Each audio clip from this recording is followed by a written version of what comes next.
Origato, my fine friends, and welcome to part deuce of the Japanese garden painting. Today, we're going to put in the rest of the painting. Here is where we're at. So let's jump in and finish this thing. Grab your brush, it's painting time. Painting time. You don't have to paint at home, but you can paint here. So first off, let me say that I love this brush. I like how it feels, how it paints, the size, everything. But I can't remember where I got it, which sucks, because I could use another one. I checked Michael's, no go there. So sad for me. As for this painting, I'm filling in where I'm gonna put the foliage. And some nice rocks. If you didn't notice already, there's a bridge in the background, and well, it's just kind of floating there. So my idea is to put in a nice little stream with some rocks leading up to the torri gate. I think me T-gate needs to be a wee bit longer, just a little bit taller. So I'm going to extend the legs before I get too much farther with the details. You see, I don't like having to repeat myself in anything really. It's a character flaw. And seeing as how I'm deaf from all them explosions, and I always be saying, huh? And and say again last. So I guess I'm a hypocrite. Oh, that sucks. Damn the tangents, full speed ahead. So I bring it up because I know this about myself, and that means it is better to just stick to the plan. I mean, what if I were gonna paint in the best bush I ever painted, and it happens to be where the legs of the gate need to go? Well, it goes without saying that's no good. That's no good. Even though I just said it doesn't need to be said. Regardless, it goes without saying, even though I did. No bueno. We just can't chance it, guys. That being the case, I adjust my workflow to accommodate my insanity, my fun little quirks. You know, I suggest you do the same. Or you can stress yourself out. I dabbled in that for a while. I mean, if you hate yourself, then working against yourself is noble work. I mean, I go to the gym and run on a treadmill. Miles I'll run. Oh, okay, fine. Jog and walk, but miles. And go nowhere. But that's okay, right? It's good for you. So it's the same for spinning your wheels, right? Sure. I think old Albert Einstein said it best. Oh, and by the way, did you know that if you take the first few letters of Einstein's first and last name, the A, the L, the E, the I, the N, and put them together? Bro, it spells alien, bro. It's no coincidence. It can't be. Mind blown, bro. Isn't that insane? That's why the dude was so smart. He was a spaceman, man. Anyway, so Albert Einstein said the true definition of insanity is believing in Scientology. Well, he would have if he didn't go back to his homeworld. No, he did not say this. He didn't say that. He did say, though, that insanity is doing the same thing over and over again, but expecting different results. And ain't that the truth? So paint with stress, or don't. I kind of like to think, especially this painting, of painting being my stress-free zone. A zen garden, just like the Japanese garden I'm painting. A safe space to be by myself, you know, in my studio, in my house, on my property, in America, not on a public state college in a public place that I don't am in. You're on your own out there, bro. Come back to Fort Living Room where things make sense and it's safe. So anyway, tangents be damned, I guess. Well, all that to say, I put my details in last because it would stress me out not to. And now you know. Judgments and other aspersions can be left in the comment section. To get these tiles right, I go over them and over them, trying different things and building up layers of paint. I'm mostly using titanium white, burnt umber, burnt sienna, and a little bit of alizarin crimson. It took longer than I wanted, but that's okay. Not getting it right would have irritated me and thrown off any good vibes this tranquil painting is putting out. It's for Gigi, so I'm under some pressure to make this thing look good. I'm on it! So hey everybody, do y'all dig the music being played? The stuff you're hearing right now? I hope so. Leave a comment either way.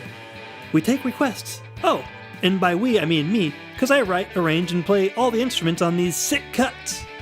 Anyway, I had so much fun making and recording the music for these here videos that I made my own channel where I post all the music for the show.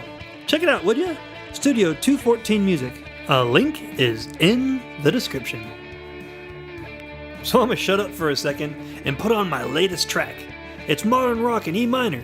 If you play guitar and need something to jam over, I have a version without any leads so you can tear it up.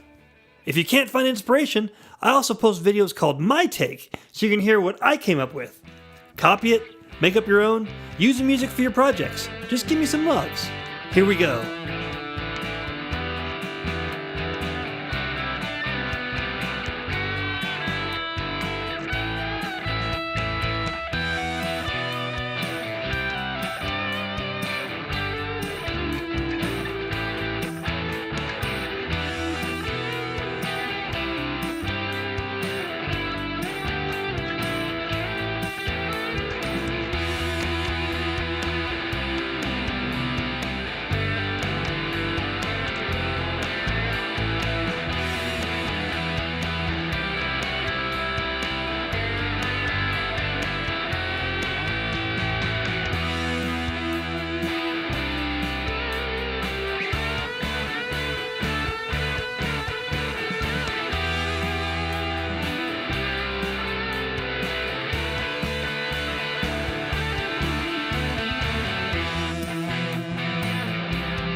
And we are back! So now let's talk a little bit about symbolism. Specifically, let's take a look at Japanese symbolism in their gardens. We already talked about red bridges and torii gates. Now it's time to talk about the sakura, or cherry blossom. Pretty nifty stuff, guys. Let me read an excerpt from the Library of Congress about the sakura. And I think I'm pronouncing that right. It's S-A-K-U-R-A, sakura. Widely celebrated in Japanese literature, poetry, and art, sakura carry layered meanings. For example, because they bloom briefly, The blossoms are often seen as a metaphor for the ephemeral beauty of living. At the same time, the joyful tradition of hanami, which is a flower viewing, is an old and ongoing tradition, which is kind of crazy because the Japanese restaurant that I love to go to is named Hanami, and now I know why. And honestly, there ain't a much better place to observe yourself some hanami than in a garden steeped in the rich tradition and symbolism with a dash of serene peacefulness with a cup of tea. Nice. Most gardens have a tea ceremony, or offer tea at the very least, and I highly recommend it. 'Tis fun, 'tis peaceful, 'tis cool, 'tis the feeling I want to evoke in this painting. To go with that theme, maybe you'll notice that I've decided to add a wee path that winds around the mountainside, across that red bridge to the torri gate, then down across the stream to where the cherry tree is blossoming. The flow works, and it is something that you would most likely see, so art imitates life, and we reap the lovely and happy contentment of a simple cuppa and a beautiful vista. If I get nothing else right, I hope I get that feeling, even a glimpse of it. I hope it helps the viewer to be inspired and get the impression of the peacefulness that being inside a garden would give them. If I get that, then mission accomplished, which I really hope I do because dear old Gigi doesn't have her own garden and can't go to one as she pleases. So even though it's just a painting, I hope it gives her, and really anyone else who looks at it, be it ever so fleeting, a glimpse and feeling of that place. Lofty ideals, but a man has got to have goals, and there be mine.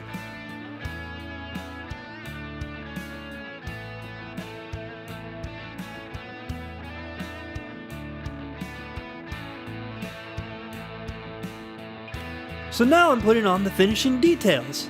I'm using a 1-inch brush to put in ultramarine blue, dioxazine purple, and titanium white on the sakura, or the cherry tree. I really dig how this one turned out. I have another video on my channel where I trained for this video by painting a cherry tree and only a cherry tree. A cherry painter painting a cherry tree. It's almost a palindrome. Kind of. Whatever. Check it out if you want a more in-depth explanation of what I'm doing and what I did. Of course, the colors are different, but that's okay. I like how this one's colors are coming out. It looks pretty.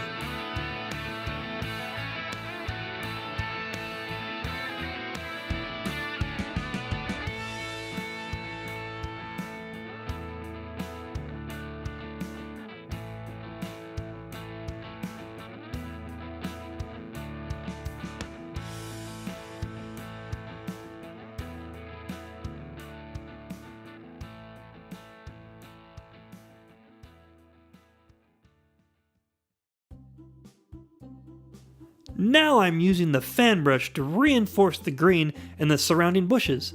I think it's important to sell the scene by placing in the final details that can sometimes get lost. For instance, when I dropped the legs of the torri gate, I might have forgotten to place some limbs of a bush over it, the bottom part, because it's going to be sitting inside the forest, not on top of it. To my eye, it seats the object into the painting. Earlier, you saw the bridge just floating on the canvas, and that is what I would like to avoid. So I've got to put some mitigating attention to detail on that bad boy. And that's what I do. I then spread it around, reinforcing some of the edges with highlight and buttressing the shadows with more depth and value, or less in some places. The tree also gets some attention. Anywhere I think light would hit and shadow would be formed, if it looks like it needs it, I will add it, as a way to put a little polish on this bad boy, the extra mile. I think Gigi deserves that, don't you? Yeah, of course you do.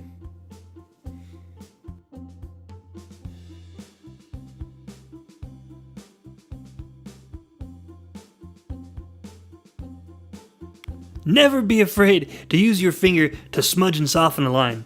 Ever! Just wash your hands after. You're gonna be alright.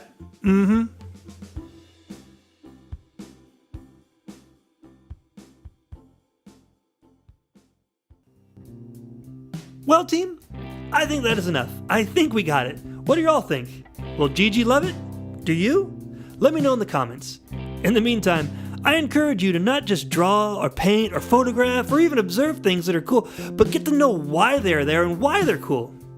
It was super awesome to research the elements of this garden. Anyway, I like it.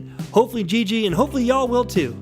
As for me, I'm going to the house. For Studio 214, I'm Greg. See you next time, everybody. Be excellent to each other. Later.